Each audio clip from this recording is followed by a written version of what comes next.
On this episode of China Uncensored. $1 million isn't cool. You know what's cool? 1 billion people. Hi, welcome to China Uncensored. I'm your host, Chris Chappell. You know, we've all had our embarrassing moments on Facebook, right? Like that time I got stuck on top of a troll in Norway. Or that Halloween I dressed up like a future robot version of Michael Jackson. Wait, that was awesome. Even the founder of Facebook, Mark Zukърбърg, has had his public foibles, like this picture he posted last week. Oh, Mark, did you not notice how dangerously full of smog the air was that day? And it's actually 15 times the level considered safe by the World Health Organization. Huh. Come to think of it, how did Mark Zukърбърg even post the photo, since Facebook looks like this in China? I wonder if anyone else noticed that. Oh. Well, like I said, we all have our embarrassing moments on Facebook. Just not everyone gets it photoshopped into the most iconic image of oppression from the Tiananmen Square massacre. Anyway, some people have taken offense to Zukърбърg's photo, but that was nothing, because the next day he met with the head of China's propaganda department. This all created fervent debate on the Chinese interwebs, especially on China's largest microblog, Sina Weibo. One popular account asked users, will Facebook this time successfully enter the Chinese market? Now, one would think even this comment wouldn't get past Chinese censors, since Facebook has been blocked in China since 2009. But it wasn't long before the censors cracked down on people picking on poor Mark Zukърбърg.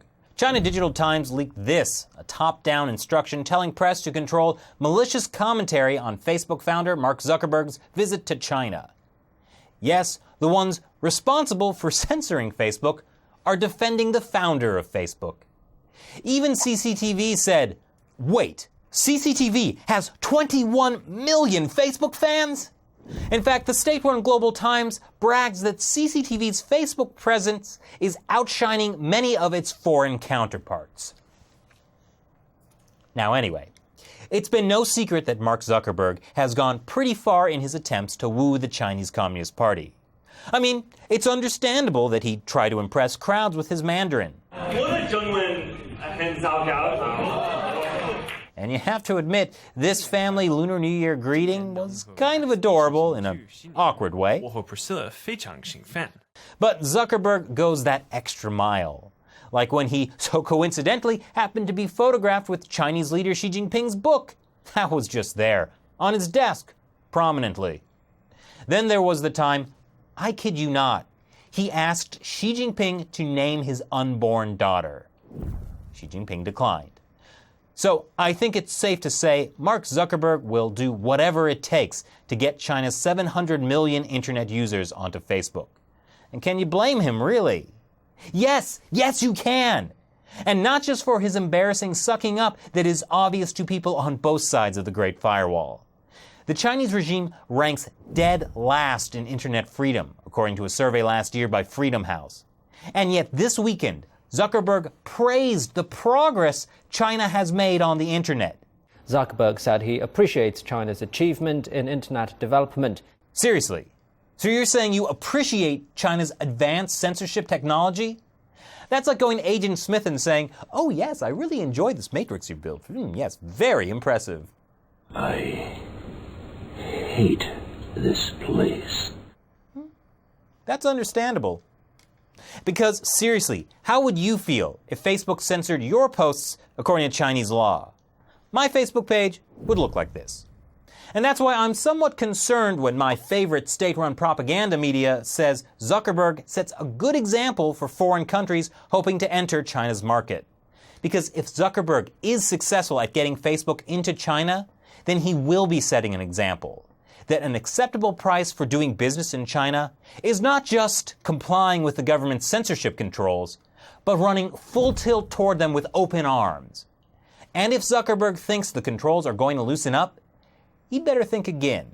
Just this month, Chinese censors put into effect new restrictions on foreign online publishers, saying the purpose of content must be to promote core socialist values, which Zukърбърg should know all about from reading Xi Jinping's book.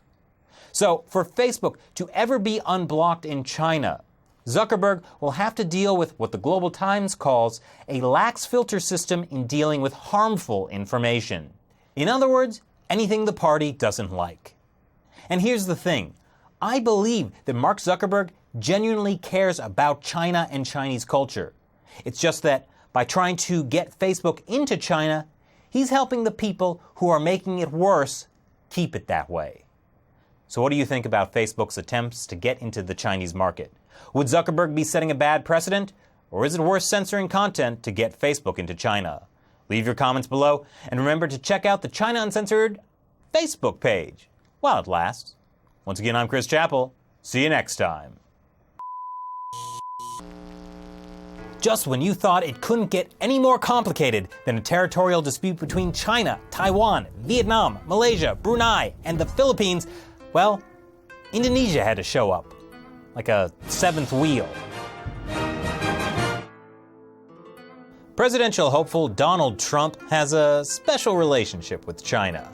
I love the Chinese people. And they love him back.